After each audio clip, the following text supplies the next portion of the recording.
Hello students and my dear friends, I am Dr. Shalini Shukla and today is 30th of June 2021, Wednesday. Inspiration of the day is success is the result of perfection, hard work, learning from failure, loyalty and persistence. In today's discussion, we are going to cover these articles. Let's start with article number 1 given on page number 1. SEBI tightened rules on independent directors. So, in order to curtail the sway of promoters on independent directors, finally Security and Exchange Board of India has overhauled the norms pertaining to the appointment, removal and remuneration of independent directors. स्वय माने होता है बोलबाला या impact. तो promoters का impact independent director से reduce करने के लिए security and exchange board of India ने कुछ नॉर्म्स को चेंज किया है and that norms are related to the appointment, removal and remuneration of independent directors. Now, first the question arises, why company or any establishment needs to hire independent directors? और promoters का क्या impact होता है उस पर? First of all, independent director may be any individual, male or female.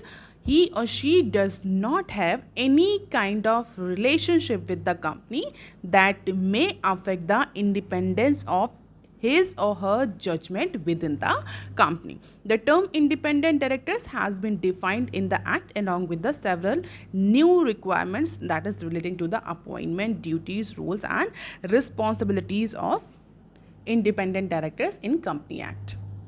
तो ऐसा कोई भी इंडिविजुअल जिसका कंपनी से कोई डायरेक्ट रिलेशनशिप नहीं है, अगर डायरेक्ट रिलेशनशिप की बात करें तो कोई फाइनेंशियल लेना देना नहीं है, ना ही वो कंपनी में किसी भी तरह का स्टॉक होल्ड करता है, ना ही किसी तरह का उसका कोई भी इंटरेस्ट है कंपनी में, जिससे कि वो कंपनी के किसी भी डिसीजन को इंडिपेंडेंटली ले सकता है किसी भी तरह से अफेक्ट हुए बिना. So, independent word here means independent from the company's influence. Company's influence means influence of the promoters or the actual owners of the company. ताकि ओनर और प्रमोटर कंपनी के अपने इंटरेस्ट के अकॉर्डिंग डिसीजन ना ले पाएँ.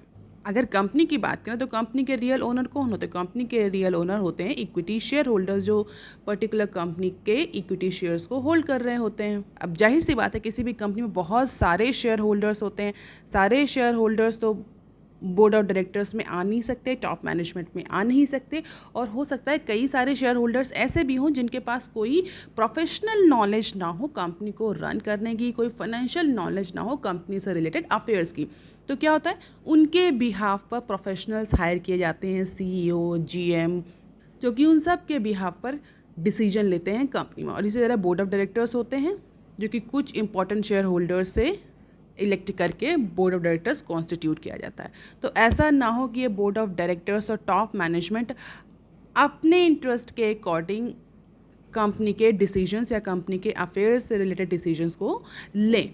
इसीलिए से भी टाइम टू टाइम इन्वेस्टर्स के इंटरेस्ट को, इन्वेस्टर्स के बेनिफिट्स को सिक्योर करने के लिए रेगुलेटरी नॉर्म्स में चेंज करती रहती है. और इस पर्टिकुलर इंटरेस्ट सेविंग में और इस पर्टिकुलर इन्वेस्टर्स प्रोटेक्शन में जो इंडिपेंडेंट डायरेक्टर्स होते हैं उनका बहुत इंपॉर्टेंट रोल होता है, क्योंकि वो कंपनी से किसी भी तरह का उनका कोई फाइनेंशियल लेना देना नहीं होता.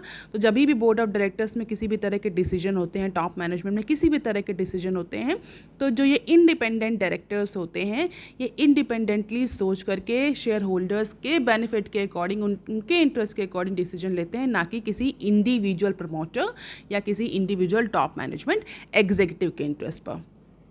बट चूँकि कंपनी एक्ट में बहुत सारे फ्लॉज हैं कहीं कहीं इंडिपेंडेंट डायरेक्टर्स के अपॉइंटमेंट को लेकर के, तो टाइम टू टाइम ऐसा देखा गया कि प्रमोटर्स जो होते हैं वो अपने से रिलेटेड या ऐसे डायरेक्टर, ऐसे इंडिविजुअल्स को डायरेक्टर चूज़ करते हैं जिन पर उनका स्वे होता है, जिन पर उनका बोलबाला होता है, जो उनके कहने पर काम करे. भले ही उनका कोई कंपनी पर डायरेक्ट या इनडायरेक्ट फाइनेंशियल इंटरेस्ट नहीं है, लेकिन वो प्रमोटर से उनका कोई लेना देना होता है या प्रमोटर का उन पर इन्फ्लुएंस होता है. तो इससे क्या होता है, इससे जो पूरा जो पर्पस है इंडिपेंडेंट डायरेक्टर्स को अपॉइंट करने का कंपनी के बोर्ड ऑफ डायरेक्टर्स में, वो पूरा हॉल्ट हो जाता है. इसीलिए सेबी ने उन सारे लूपहोल्स को आइडेंटिफाई करते हुए ट्यूसडे को ऐसे नॉर्म्स जो कि इंडिपेंडेंट डायरेक्टर्स के अपॉइंटमेंट, रिमूवल और रेम्यूनरेशन से लेकर के हैं, उनको चेंज कर दिया है. The regulator also reduce the minimum application amount for the real estate investment trust and InvIT to 10,000 to 15,000 from 15,000 and 55,000 at present, aligning them with equity initial public offering. तो independent directors के appointment से related norms को change किया है, InvITs और रीट्स से related norms को change किया है, जिससे कि मार्केट में जो भी इंफ्रास्ट्रक्चर प्रोजेक्ट्स हैं उनको फंड रेज करने में आसानी हो. अभी तक का थ्रेशोल्ड लिमिट कितना था? 55,000 था, जिसको सेबी ने रिड्यूस करके 10,000 और 15,000 कर दिया है. अब यहाँ पर जो दो टर्म्स आए हैं, रियल स्टेट इन्वेस्टमेंट ट्रस्ट और इंफ्रास्ट्रक्चर इन्वेस्टमेंट ट्रस्ट, इनको हम कई बार न्यूज़ एनालिसिस में डिस्कस कर चुके हैं ऑलरेडी. तो अभी आज के डिस्कशन में हम इसको डिस्कस नहीं करेंगे. अभी के लिए आप इतना जान लीजिए कि जो मिनिमम थ्रेशोल्ड अमाउंट था उसको 55,000 से रिड्यूस करके 10 और 15,000 कर दिया है. इसके अलावा सेबी ने minimum amount asset management companies के लिए जो लिमिट थी उसको भी, जो मिनिमम अमाउंट था ARCs के लिए, उसको भी इंक्रीज़ कर दिया and have put in their new fund offering and efforts to ensure more skin in the game. तो ARC में या एसेट रिकन्स्ट्रक्शन या एसेट मैनेजमेंट जो AMCs हैं, जो एसेट मैनेजमेंट कंपनीज है, उसमें और ज़्यादा पार्टिसिपेशन या और ज़्यादा कंपटीशन को बूस्ट करने के लिए फ़िलहाल के लिए सेबी ने मिनिमम अमाउंट जो ARC asset management companies AMCs के पास होता है, नॉट ARCs आर डिफरेंट, उसकी लिमिट को भी सेबी ने इंक्रीज़ कर दिया है. इन सब के अलावा सेबी ने कुछ और इम्पॉर्टेंट डिसीजंस भी लिए हैं, जैसे कि SEBI board allowed banks other than scheduled commercial banks to act as a investment bank. This is one of the very important decision that SEBI has taken. SEBI ने शेड्यूल्ड कॉमर्शियल बैंक्स के अलावा जितने भी other banks हैं उनको investment banker की तरह operate करने का भी डिसीजन दे दिया है. मतलब अब जितने भी शेड्यूल कॉमर्शियल बैंक्स हैं उनके अलावा जो भी बैंक्स हैं, they can now act as a investment banker. To crack down and on insider trading, SEBI increased the rewards under the information mechanism by 10-fold to 10 crore. तो insider trading को remove करने के लिए या stop करने के लिए जो इन्फॉर्मेंट मैकेनिज्म था उसमें जो रिवॉर्ड सिस्टम था उसको 10 करोड़ तक इंक्रीज़ कर दिया है. It means SEBI is tight on insider trading as well. इसके अलावा सेबी ने एक नया कंसेप्ट इंट्रोड्यूस किया है, that is accredit investors to provide greater flexibility to high net worth individuals and professional investors. SEBI also merged the issue and listing of debt security regulation 2008 and the non-convertible redeemable preference shares regulation 2013 into a single regulation that is known as issue and listing of non-convertible security regulation 2021. तो दो regulation मर्ज कर दिए गए. कौन कौन से? Listing of debt security regulation 2008 and non convertible redeemable preference share regulation 2013. और इनको मिला करके एक रेगुलेशन आया है जिसका नाम है issue and listing of non convertible security regulation 2021 in a bid to deepen the bond market. तो बॉन्ड मार्केट में जो मल्टीपल रेगुलेशंस चल रहे हैं उसको सिंप्लीफाई करने के लिए फिलहाल के लिए जो दो रेगुलेशंस थे डेट सिक्योरिटीज़ को लेकर के और नॉन कन्वर्टेबल और प्रेफरेंशियल शेयर्स को लेकर के उनको मर्ज कर दिया गया है, एक एक्ट में सिंप्लीफाई कर दिया गया है, हम ये कह सकते हैं. तो बहुत सारे चेंजेस सेबी ने लाए हैं, ट्यूसडे को अनाउंस किए हैं, जहां पर कॉरपोरेट गवर्नेंस से लेकर के बॉन्ड मार्केट को स्मूथ करने तक बहुत सारे important decision security and exchange board of India ने लिए. एंड डेफिनेटली हर डिसीजन का, हर रूल का एक अलग इम्पैक्ट पड़ेगा पर्टिकुलर मार्केट पे. So these are the few key changes that SEBI brought in order to simplify the bond market, in order to simplify the financial market in India, as well as in order to improve the corporate governance. अब देख लेते हैं article number 2 that is given on page number 5. Monetize or get shipped out Pradhan to ONGC oil. तो international market में जो crude oil के prices बढ़ रहे हैं और इंडिया इस समय जो क्रूड ऑयल को लेकर के जो प्रॉब्लम फेस कर रहा है उसको देखते हुए BNFE समिट में हमारे जो मिनिस्टर हैं उन्होंने कहा है कंपनी से ONGC और ऑयल इंडिया को वार्न किया है, whatever reserve held needs to be monetized, else government would take it away for auction. क्योंकि जिस तरह से इंडिया की डिपेंडेंसी है इंपोर्ट ऑयल पर, उसको देखते हुए इन दोनों ही कंपनीज को वार्न किया गया, ईदर जो रिजर्व हैं उनको मोनेटाइज किया जाए, अदरवाइज गवर्नमेंट ऑफ इंडिया उसे ले लेगी और ऑक्शन करेगी. Why?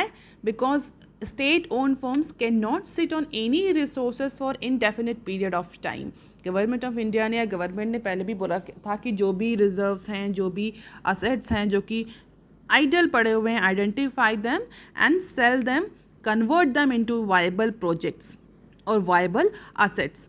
बट बहुत ज़्यादा सब्सटेंशियल रिजल्ट उसका देखने को नहीं मिला. इसीलिए जो हमारे मिनिस्टर साहब हैं उन्होंने कंपनीज़ को वार्न करते हुए ये कहा है कि being an state own firm it doesn't mean that you sit on the resources when the nation is struggling and with the crude oil import and nation is a net importer of oil and gas.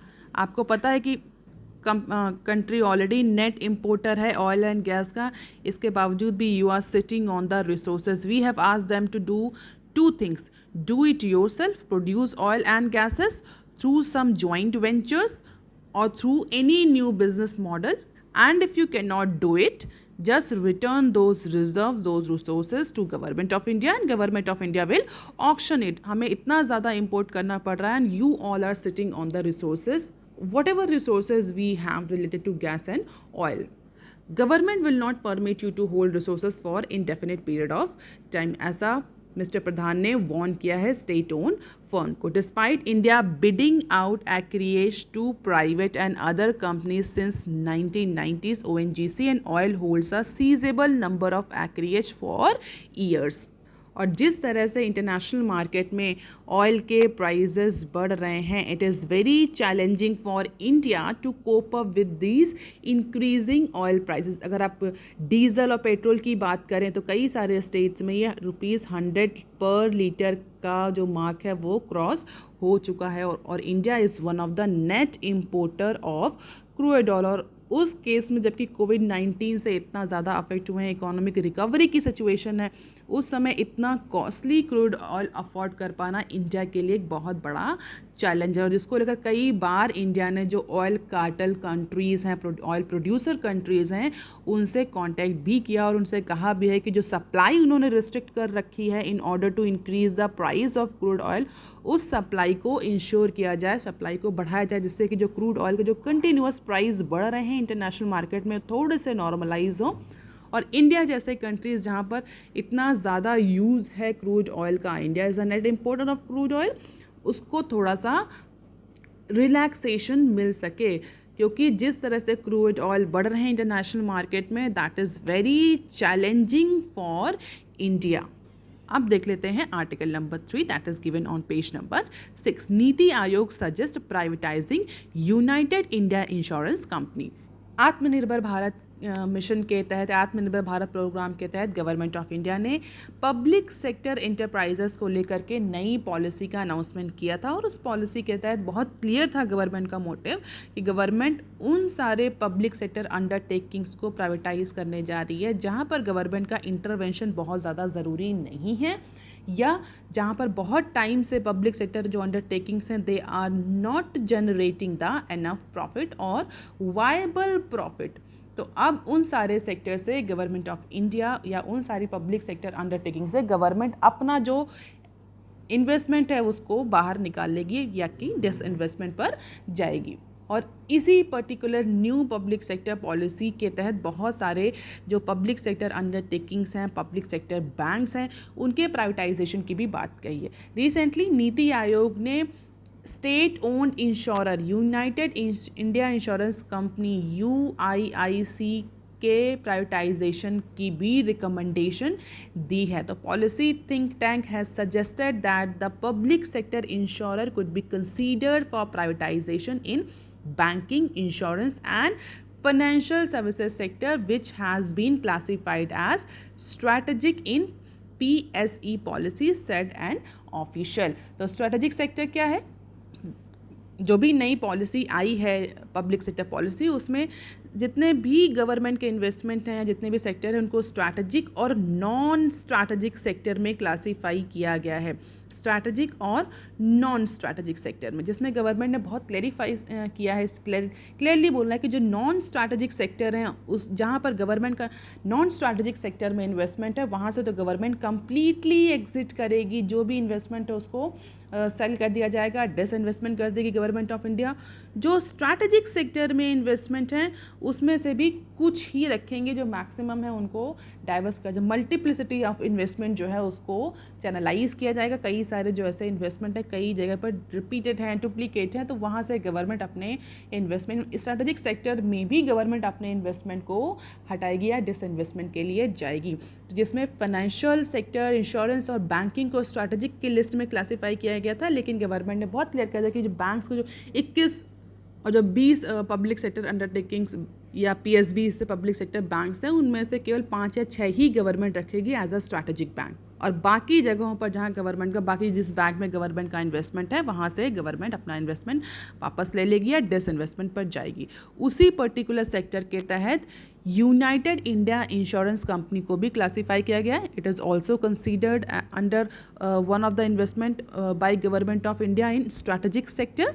और नीति आयोग ने propose किया है, recommend किया है कि United India insurance company का भी डिसइन्वेस्टमेंट किया जा सकता है and which has been classified as strategic sector under new PSE policy. The policy proposes the bare minimum presence of government-owned companies in strategic sector and privatization, merger and closure of remaining public sector undertakings जो कि non-strategic हैं. तो strategic है इसका मतलब ये नहीं कि गवर्नमेंट की प्रेजेंस उस पर सिग्निफिकेंटली रहेगी. इवन स्ट्रैटेजिक सेक्टर्स में भी जैसे कि बैंकिंग, इंश्योरेंस, फाइनेंस, डिफेंस, इसमें भी गवर्नमेंट अपनी बेयर मिनिमम प्रेजेंस इंश्योर करेगी.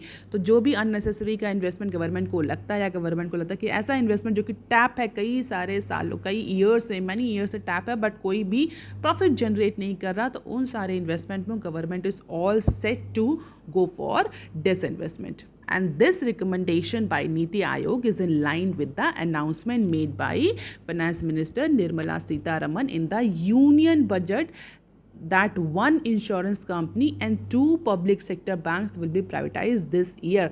तो इस बार का जो बजट सेशन था उसमें हमारी फाइनेंस मिनिस्टर ने इंडिकेशन भी दिया था, इंडिकेट किया था या हिंट दिया था कि इस पर्टिकुलर फाइनेंशियल ईयर में एक इंश्योरेंस कंपनी और 2 पब्लिक सेक्टर बैंक्स प्राइवेटाइज हो जाएंगे and that is the target of government of India for revenue generation by disinvestment proceedings. And this is the financial position of state run insurer. Premium growth, profit and loss, net worth from financial year 16 to financial year 20, and we can easily see it is not generating the very appreciating numbers of profit और net worth भी decrease हो रही है year by year. जैसा कि आप देख सकते हैं 2016 से लेकर के 2020 तक सिर्फ निगेटिव चेंज ही आया है नेट वर्थ में और इवन प्रॉफिट में भी. फाइनेंशियल ईयर 20 में तो माइनस में था प्रॉफिट, नेट वर्थ 5,000 से रिड्यूस होते होते 1,000 तक आ गई है. और इसी फाइनेंशियल इंडिकेटर्स को देखते हुए, फाइनेंशियल परफॉर्मेंस को देखते हुए नीति आयोग ने क्लियरली बोल दिया है कि इस इंश्योरेंस कंपनी के प्राइवेटाइजेशन का समय आ चुका है. Apart from it, NITI moves 100% IT exemption for donation to non profit hospitals. तो कोविड से फाइट करने के लिए इंडिया में हेल्थ केयर फैसिलिटीज़ को इम्प्रूव करने के लिए गवर्नमेंट थिंक टैंक नीति आयोग ने सजेस्ट किया है कि जो भी डोनेशन आ रहे हैं हेल्थ केयर सेक्टर को, नॉन प्रॉफिट हॉस्पिटल्स जो हैं उनको जो भी डोनेशंस दिए जा रहे हैं उन डोनेशंस पर जो टैक्स लगता है उसको 100% एग्जेम्प्ट कर दिया जाए. So 100% income tax exemption has been recommended by NITI Aayog for donation and provision of working capital loans with lower interest for non profit hospitals, basically to strengthen the healthcare services in India.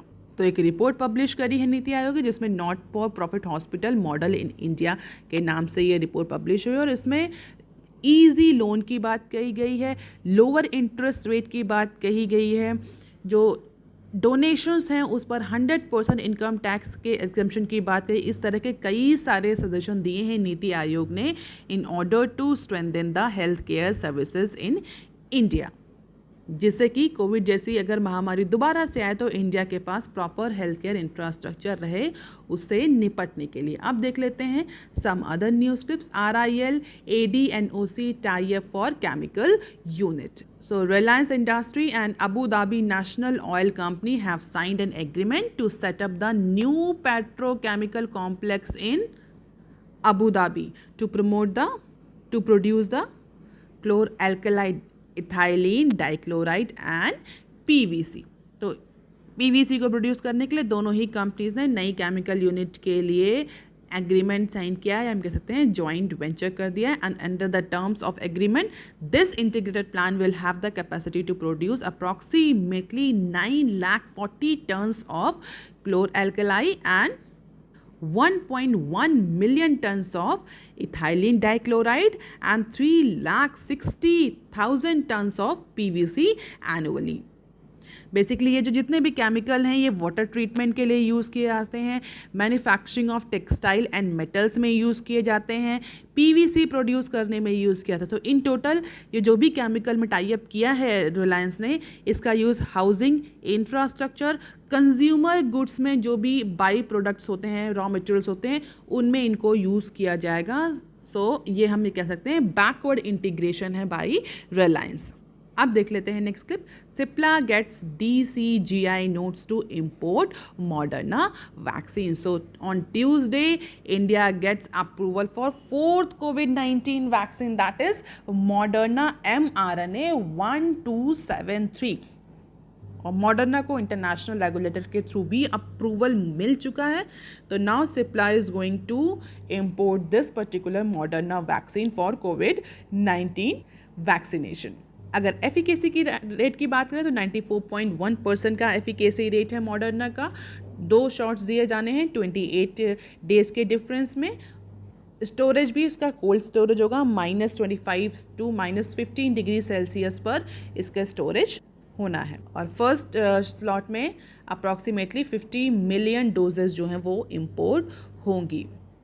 अब देख लेते हैं next clip. AI asset seized, Dewas jump into the fray. So Devas, a multimedia company seeking over $1.2 billion that it won in international arbitration from India, has joined the Care Energy in seeking to seize the Air India overseas assets.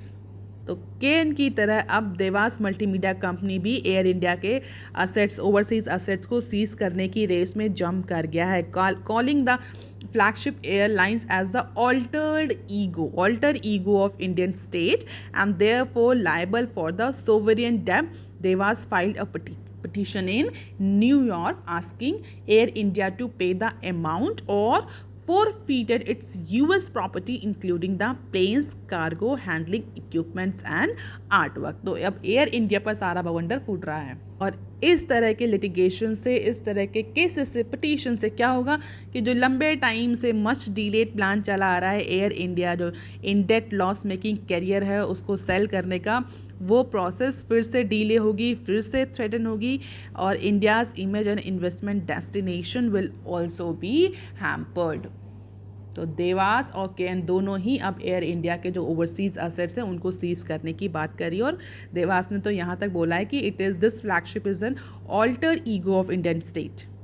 तो better है कि इसको seize करके जो भी amount दिया जाना है देवास मल्टीमीडिया को $1.2 बिलियन का, वो रीपे किया जाए बाई US गवर्नमेंट।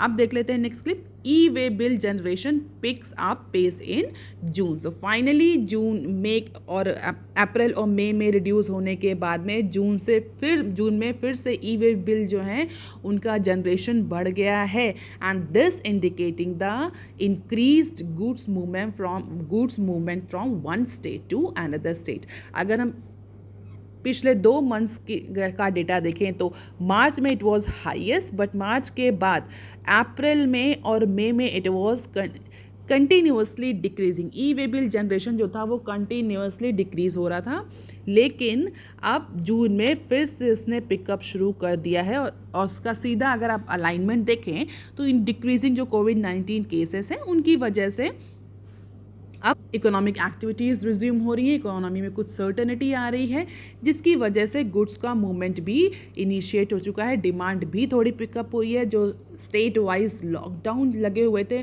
उन लॉकडाउन्स में भी फेज मैनर में रिलैक्सेशन हो रहा है, जिसको देखते हुए गुड्स का मूवमेंट, लेबर का मूवमेंट सब स्टार्ट हो चुका है और उसका सीधा इंडिकेशन हमें ई वे बिल जनरेशन में देखने को मिल रहा है। E way bill generation is one of the very important indicators within the economy. ये इंडिकेट करता है कि कितनी इकोनॉमिक एक्टिविटी रिज्यूम हो रही है, डिमांड, गुड्स की जो डिमांड है वो कितनी है। अगर डिमांड है तभी तो इंटर स्टेट मूवमेंट होगा, और अगर ई वे बिल जनरेशन बढ़ रहा है इसका मतलब गुड्स का मूवमेंट हो रहा है, गुड्स का मूवमेंट हो रहा है इसका मतलब इकोनॉमिक एक्टिविटीज़ हो रही है, इकोनॉमी में डिमांड है। So that's all for today, students. If you have any query and suggestion, you can write on comment section below.